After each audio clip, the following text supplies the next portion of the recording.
Hi and welcome to another booktube video from me, Lauren, from Lauren and the Books. I hope you're all very well. Today I'm going to be talking about the books that I read in the month of February. Minnie's just fallen off a chair. You embarrassed, Minnie? You embarrassed? Today I'm going to be talking about the books that I read in the month of February. Short month February, however I read 2, 4, 6, 8, 10, 12, 15 books in February. Which is ever so bloody good. Really, really good work, Lauren. Well done, me. I will start, as I always do, with audiobooks, etc. Something I did this month, which I planned to do just for February and not read anything else, but other stuff was just so good and enticing that I had to. But I read and listened to the audiobooks of the first 4 Harry Potter books. Philosopher's Stone, Chamber of Secrets, Prisoner of Azkaban, Goblet of Fire. I'm actually listening to the audiobook of Order of the Phoenix now, so that was really nice. I was sort of listening to it on the way home from work, and then I'd get home and read a few chapters in the bath or something like that. Never done that before, never done a sort of read and listen dual thing. Very much enjoyed them. Not going to go into details here, gave them all 5 stars, very much enjoyed. The other audiobook that I listened to, sorry, David's just having a good old rummage around out there in Lauren, Lauren, Lauren, Lauren, Lauren, Lauren, Lauren, Lauren, Lauren, Lauren, Lauren. Oh, that's nice. I also listened to the audiobook of This Is Going to Hurt by Adam Kay, which I read last year and gave 5 stars. I listened to it and gave it 5 stars again. Really, really enjoyed this. This is a non-fiction book about Adam Kay's real life experience and diary entries of when he was a junior doctor. It is a no bars hold? That, whatever that is, account of being a junior doctor, and sort of has really, really high, hilarious highs, but really, really devastating, sad lows. Very much enjoyed it, loved the audiobook of it. His delivery lies somewhere between Joe Lycett and, who was the other person I was thinking he sounded like? Joe Lycett. He does sound like Joe Lycett and somebody else. He is from Birmingham, so, and that's where Joe Lycett's from as well. So yeah, really amazing delivery, loved it, thought it was brilliant. But the books that I read in the month, and there were 3 5-star books that I read as well. So those were sort of rereads and all got 5 stars. These were, and I'll start with the 3 5 stars because it started with the 3 5 stars. The first 2 I've talked about in my favourites video. The first one is Home Fire by Camila Shamsi. As I said in my favourites video, I know I'm super late to the party of this. This was an award-winning book in 2018. And I've only just got round to reading it. I absolutely adored it. I thought it was absolutely amazing. It's a retelling of the myth Antigone. However, I know nothing about Antigone, and I was absolutely just perplexed and amazed and in wonder and awe at how amazing the writing is and how much it made me feel. So you follow 3 siblings. There is a set of twins, Parvey and Anika, and their older sister Yzma, and they are Muslims living in Wembley in London. You follow their lives on individually and sort of like see into their lives when you're following one of the individuals as well. Multiple perspectives, found it amazing, loved it, devastating ending, devastating throughout, really sort of eye-opening, and just, yeah, found it amazing. Like, when I finished reading this, I actually had to like lie in bed with the lights off. I called David in and was crying over it, just because it's just so heartbreaking, the ending. Thought it was amazing. Really like a book that, one of those books, you know, like when you think about, like, I never would have read this if it hadn't been for BookTube, and that's one of those. So thank you, BookTube. So 5 stars for that. The next one is also the one I mentioned in my favourites, because these were both my favourites of the month, and that is The 7 Deaths of Evelyn Hardcastle by Stuart Turton. Amazing, really, really love this. It is a book about a murder that happens in a sort of ageing and sort of going into ruin stately home. You follow, thank you. Oh, I haven't used this mug in ages. Look, it's a mug with a little cowboy on, Kath Kidston one. I'll pop this over here, down here, because it's too hot at the moment. Yeah, as I said, you follow a murder, and you are trying to, the person you're following is trying to solve the murder, but every day he wakes up in a different person's body who is in this home.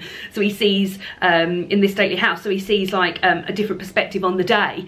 It's amazing, there's so many twists and turns. It's, I wouldn't use the word confusing, but it's just, it leads you down one like thread of thought, and then you catch up with something that you already knew because you'd already read that perspective, and amazing. Absolutely loved it. I imagine this is how it would feel to read, like, I've never read Agatha Christie, but I imagine how that's felt. It's got this map at the beginning as well, which has everybody's bedrooms on, and also an invitation. And I kept flicking back to that and being like, oh, whose body have I woken up in now? Oh, this person knows this. And you just find out so much about, all of these characters. I absolutely loved it. I couldn't wait to pick it up again. Thought it was amazing. Loved it. Was talking to one of I was talking to a friend of mine who was saying that she listened to the audiobook of it, and it was amazing because each different person was done in a different voice, which I feel like would be very, very helpful, because some of the time I was a bit like, where am I? Who am I waking up in? But referring back was very helpful. But apparently the audiobook is also amazing. Thought it was fantastic. 5 stars. And the last 5-star book of the month was also a new to me read, and I adored it. It was absolutely the just most comforting and homely read I've read in a really, really long time. It was When Hitler Stole Pink Rabbit by Judith Kerr, and everything about this reading experience reminded me of when I used to read The Lion, the Witch and the Wardrobe when I was younger, down from like the font in the book to how it made me feel, to the fact that there was a war going on and you're hearing about this war, sort of quite a removed perspective from a child's perspective of what is happening in the war. I adored it. You follow Anna, who is living in Germany in 1933. She is 9, and when the war happens, her father is a journalist, and you find out he's written some not very favourable things about the Nazis and Hitler. Eating a bit of hair there. And they have to move away, and you follow her account and her family's account of being refugees. And yeah, I thought it was amazing. I really, really loved it, and it made me think, oh god, I wish I'd read this beforehand. And strangely, my colleague Cara and I were reading this at the same time. She was reading it with her son for a project he was doing at school, and we both really, really loved it. David, I think you would like this. It was really cute. He's just put his thumbs up and eating cake. That's all he cares about. But yeah, really loved it. Gave it 5 stars. Thought it was lovely and cozy. So the rest of the books are non-5-star books, but books I enjoyed nevertheless. The first one is an essay collection called We Are Never Meeting in Real Life by Samantha Irby. I had never read, I read very little essay collections, and I'd never read anything by Samantha Irby, but this was sent to me by favour. It was new out in 2019, in January 2019, that's today. And I enjoyed this. There were parts of it which I really, really enjoyed, and parts of it which I didn't enjoy. Now, Samantha Irby and I are different people. She is a lesbian woman, a lesbian black woman living in, I think she's living in New York, and her life of her sort of experiences of dating and her life is completely different to mine. So she's funny, she writes to shock as well. There's some really shocking things in here in terms of her life. But yeah, as an essay collection, I found it very familiar, and it didn't feel sort of academic or anything like that at all. So I enjoyed it. I gave it 3 stars. The next one was the one that I read for my Patreon book club. I run a book club over on Patreon. Hi, book club from Patreon. Patreon book club members, where every month I pick a genre, and then I give my Patreons a choice of 2 books. They pick them, and then at the end of the month we have a live show on YouTube, and I chat with them, and we talk about, I have some discussion questions, we talk about how we found the book, etc, etc. And this month the genre was translated YA. So the 2 choices I gave were the first in the Mirror Visitor series, A Winter's Promise, and The Distance Between Me and the Cherry Tree by Paola Peretta, which is the one that that they opted for, which is translated from the Italian. This is as I said, a translated YA book following a young girl, Mafalda. Oh, sorry, I didn't mean to kick you there. As she gets further into her life and living with something called Stargardt's disease, which is a disease which means she will eventually lose her sight, and she's got quite far along with this, and her sight is failing her, and this sort of title refers to how many steps it takes until she can see the cherry tree. You follow her life, and as I said, her not just herself coming to terms with the fact that she's losing her sight, but also her family, and how difficult it is just to be a young girl anyway, making friends, and then to have this sort of lumped on you as well. She's got a cat that she really loves, and he's called, I think he's called like Arturo Turcaray or something. He's got really like a formal long name, and she's also got a very dear friend in a caretaker at the school. I enjoyed this, and I thought it was a really sort of measured, and it didn't measured book, and it didn't shy away from the fact that this is a disease that she's had, and this is like, it didn't sugarcoat the fact that she's going to lose her sight. She was making a list of the things that she would really miss, and the things on the list were really heartbreaking, but also it was hopeful in a way that she would be able to sort of adapt and things like that. So there was highs and lows of this, but I think the general feeling was that I quite enjoyed it. A lot of people said during book club that they found her voice too young. She's supposed to be 9, and they felt like she felt much younger than that. I myself didn't feel like that. I felt like but I have no experience of what 9-year-olds are like. But yeah, I enjoyed it, and I felt like the translation was very good because it felt very familiar, and it did feel like a child's perspective. And I've read translated fiction from a child's perspective which hasn't felt like that, and I won't mention the name of that book, but I'll give you a hint and say it was also translated from Italian, and it was called it rhymes with my schmend. No, my schmilliant schmend. People get upset when I say I don't like that book, but yeah, I enjoyed this. I think I gave it 4 stars. I might have put it down to 3.5. The next one I picked up was a crime thriller. I just fancied a crime thriller. I didn't do a TBR for February. I just decided the books that I wanted to read as I went along, and this was one that I picked up at the headline, what do you call it, like when they're talking about all the books, showcase, the headline showcase that was last year, the same very day that I met Nadia Hussain from Bake Off. I went along with Simon. He was presenting the whole thing, and this is Blood Orange by Harriet Tice. And I quite enjoyed this. I treat crime thrillers as a bit of a palate cleanser, and I just fancy something that I could get really immersed in. I think it was following on from actually reading The 7 Deaths of Evelyn Hardcastle. I wanted something that I could really follow a line and sort of like maybe speculate of what was happening and what was going on. I didn't really know what was happening and what was going on in here, and I really enjoyed that side of things. This follows Alison, who is a criminal lawyer or a criminal barrister, and she's having to represent a woman who is who's saying she murdered her husband in cold blood. She doesn't remember doing it, but she knows she did it, so she just wants to take the jail sentence. But as well as that's going on, Alison is also having an extramarital affair, and you're sort of hearing her dealing with that. Now, it's one of those books again where everyone in it is a complete dickhead. Like, there was no likeable characters in this book, but it's still made for a really good read. And I think if you're looking for a sort of page-turning thriller, then I would definitely go along with this, because I just found it quite enjoyable. I didn't know what was going on at any point, but I enjoyed reading about these lives and what was happening. I tell you what, one thing it did, it really did do. It was very sensual in a non-sexual way, although there is a hell of a lot of sex in here, but there's a lot to do with like sound and taste and smell and the feel of things. And I remember quite early on she gets really drunk and goes to this club, and she's trying to get off with this bloke that she's got off with before, and she's in an alleyway outside, and she puts her hand in dog shit, and she's talking about that, and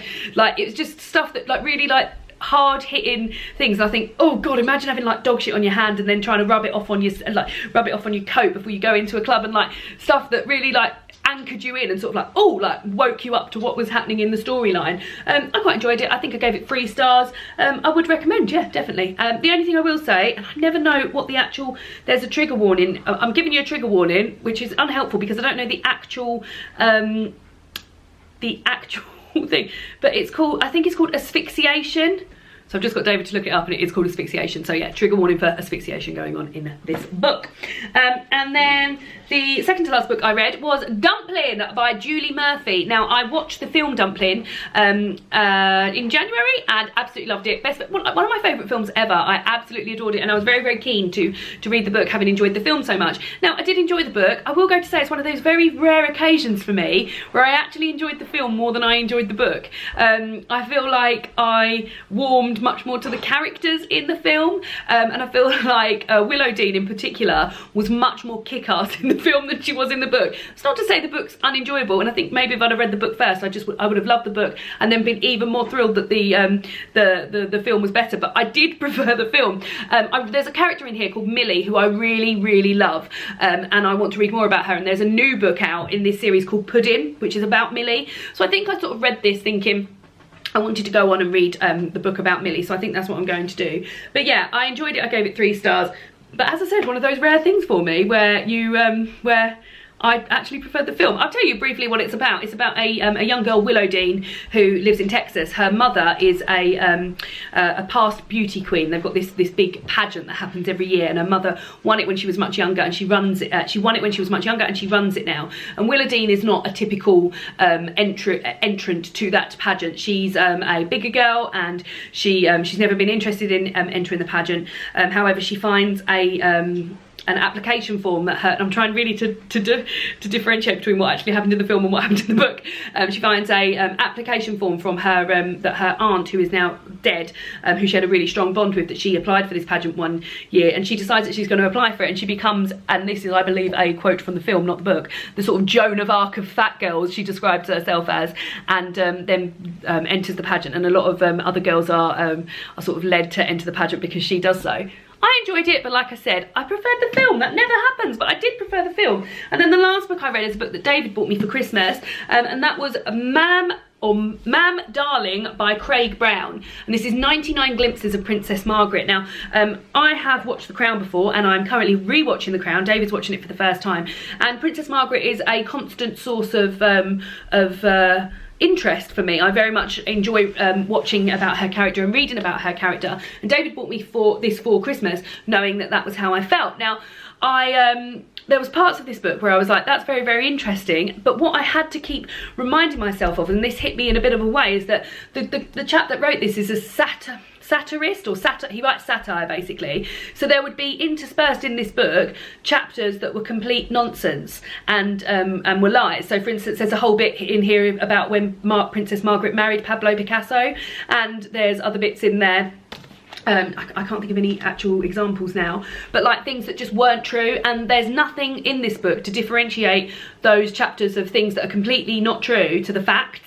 And by the end of it, I was getting a bit pissed off, being like, well, how do I even know if this is a fact or not? How do I even know? And I was thinking, I don't want to like bloody Google every single individual thing, because some of these things, like it's 99 glimpses, some of them are a few pages, some of them are one page. So by the end, and I was sort of like making myself believe that the things that had pictures in were true, but then like he could always embellish other things. So I don't know how true to life this is. I enjoyed the writing. I found some of it very funny. There was a whole section actually which I really enjoyed, which tells the story of when, and again, I don't know if this story is true because I don't know what was true and what isn't. It tells the story of when Princess Margaret read the biography of Coleridge, and after she read that, she instructed her pilot on the way home from an official tour to circle several times around the Somerset cottage. So that's the story, and then they've retold it in so many different styles. So for example, journalistic, comical, statistical, confrontational, alliterative, discreet, argumentative, gastronomic, in blurb, index, non sequitur, haiku, footnote, and that was just a really, really interesting thing to see, like one small story, how it can be told in so many different ways and just viewed in so many different ways. So yeah, there were parts of it that I really enjoyed, but the overriding thing was that because I didn't know what was real and what wasn't, I felt pissed off. So it's a bit of a shame really, but I gave it 2 stars because there were parts of it, like that part I just explained, that I really, really enjoyed, and there were parts of it that I did know to be true because I'd watched The Crown and seen 2 series, so like the span of about 12 years of Margaret's life, so I did sort of know what had happened. So yeah, so those are the 15 books that I read in the month of February. What did you guys, what are you up to out there, Minnie? What did you guys read in the month of February? Have you read any of these books that I have spoken about here? And I hope you had a nice time. It was really, really nice just to sort of just go along with and not really pick things out. But I do enjoy having a TBR.